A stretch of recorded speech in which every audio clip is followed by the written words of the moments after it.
तो यति नरसिंहा झंड है, उसको ये जितने चेले चपाटे हैं, चाहे वो 10 दिन में या 5 दिन में छूट जाए, लेकिन जेल में गया, उसकी जो अकड़ थी, उसकी जो औकात थी, लोगों ने दिखाई, ऊपर वाले ने दिखाई। अगर अभी भी इनकी आंख नहीं खोलते तो ये झंड है और इनकी जिंदगी झंड है रहेगी। तो यति नरसिंहा झंड और उसके चेलों की हालत देख लीजिए। आज कुत्ता नहीं पूछ रहा है उनको, उनकी हैसियत नहीं है कहीं पे अपने आने जाने की बात करने के।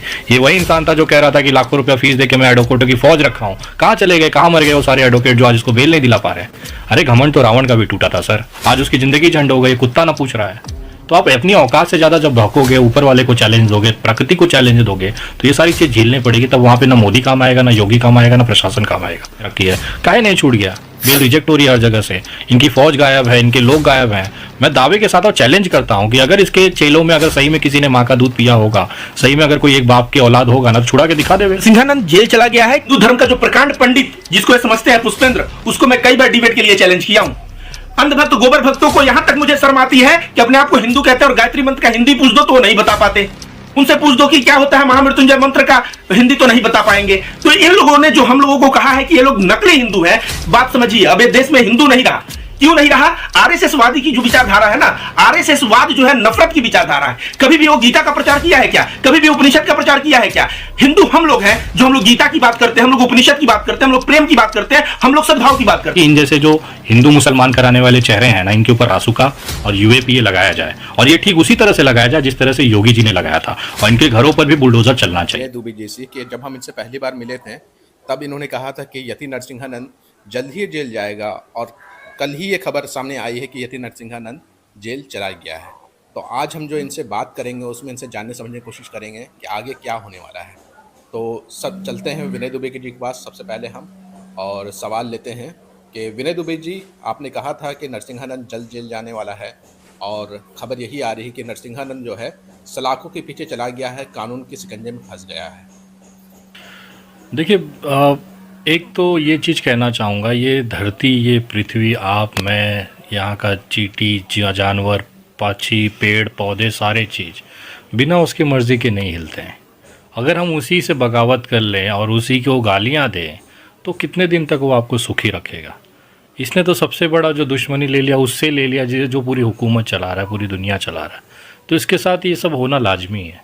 लेकिन दुर्भाग्य की बात यह है कि अभी भी लोगों की आंखें नहीं खुल रही हैं कि हम एकमात्र धरती को चलाने वाला, चाहे उसे आप अल्लाह कह लीजिए, चाहे श्री राम कह लीजिए, चाहे कृष्ण कह लीजिए, सारे एक ही हैं। अगर हम उनको चैलेंज करेंगे तो ये नतीजे हमको भुगतने पड़ेंगे।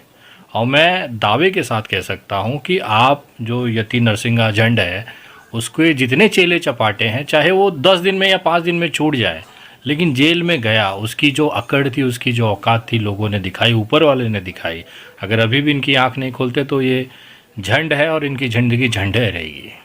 यति नरसिंहानंद का एक स्टेटमेंट जो है काफ़ी ज़्यादा वायरल अभी हो रहा है, जिसमें वो कहते हुए नज़र आ रहे हैं कि उसे देश की संविधान और सुप्रीम कोर्ट पर भरोसा नहीं है। मत रखे सर, इसी के लिए तो कोर्ट कानून बचे हुए हैं। अगर उसको संविधान पे भरोसा नहीं है तो अभी 2 दिन पहले ही सुप्रीम कोर्ट में जो अटॉर्नी जनरल हैं, उन्होंने इसको परमिशन दे दी है कि उसके ऊपर कंटेम्प्ट ऑफ कोर्ट का मुकदमा चलाया जाए। अब मत रखिए विश्वास, आपको सुप्रीम कोर्ट का जो मतलब जो प्रकोप है वो झेलना पड़ेगा। कानूनी प्रक्रिया से ये देश चलेगा, क्योंकि देश जो है ना संविधान से चलेगा, और संविधान के दायरे में रह के जो भी व्यक्ति रहेगा उसका स्वागत है, और नहीं रहेगा तो यति नरसिंहा झंड और उसके चेलों की हालत देख लीजिए। आज कुत्ता नहीं पूछ रहा है उनको, उनकी हैसियत नहीं है कहीं पे अपने आने जाने की बात करने के। ये वही इंसान था जो कह रहा था कि लाखों रुपया फीस दे के मैं एडवोकेटों की फौज रखा हूँ। कहाँ चले गए, कहाँ मर गए वो सारे एडवोकेट जो आज उसको बेल नहीं दिला पा रहे हैं। अरे घमंड तो रावण का भी टूटा था सर। हमने देखा था पिछले लोकसभा चुनाव में, निरहुआ जो वो यादव करके जो भाजपा का उम्मीदवार था, वो बोलता है मैं ऊपर वाले के लिखे को मिटा सकता हूँ। आज उसकी ज़िंदगी झंड हो गई, कुत्ता ना पूछ रहा है। तो आप अपनी औकात से ज़्यादा जब भौंकोगे, ऊपर वाले को चैलेंज दोगे, प्रकृति को चैलेंज दोगे, तो ये सारी चीज़ झेलनी पड़ेगी। तब वहाँ पे ना मोदी काम आएगा, ना योगी काम आएगा, ना प्रशासन काम आएगा। यति नरसिंहानंद के ऊपर जो धाराएं लगी हैं उस पर भी कई लोग सवाल खड़ा कर रहे हैं कि उनको ऐसी धाराओं में जेल में डाला गया है जिससे उनको आसानी से बेल मिल सके। देखिए, ये अभी तक सोशल मीडिया के माध्यम से एक भ्रम फैलाया जा रहा है कि उन पे महिलाओं को लेकर आपराधिक मामले दर्ज हैं। ऐसा नहीं है। पत्रकार के ऊपर हमला करने के लिए, गाली गलौज करने के लिए बीबीसी के पत्रकार पे अभी रिसेंटली उनके ऊपर एफआईआर और दर्जनों एफआईआर लास्ट 3-4 दिनों में दर्ज हुई हैं, जिस पे धीरे धीरे प्रक्रियाएं शुरू हुई हैं। हरिद्वार का हेट स्पीच, उसके बाद पत्रकार का जो गाली गलौज और जान से मारने की धमकी का जो मुकदमा है, उसकी तो अभी गिरफ्तारी और जेल बाकी रह गई है। अभी पहले मुकदमे सोचिए, महिलाओं के मुकदमे में एकदम बोलते हैं ना जो हल्की धाराएं में रखी है, काहे नहीं छूट गया? बेल रिजेक्ट हो रही है हर जगह से, इनकी फ़ौज गायब है, इनके लोग गायब हैं। मैं दावे के साथ और चैलेंज करता हूं कि अगर इसके चेलों में अगर सही में किसी ने माँ का दूध पिया होगा, सही में अगर कोई एक बाप की औलाद होगा ना, तो छुड़ा के दिखा देवे।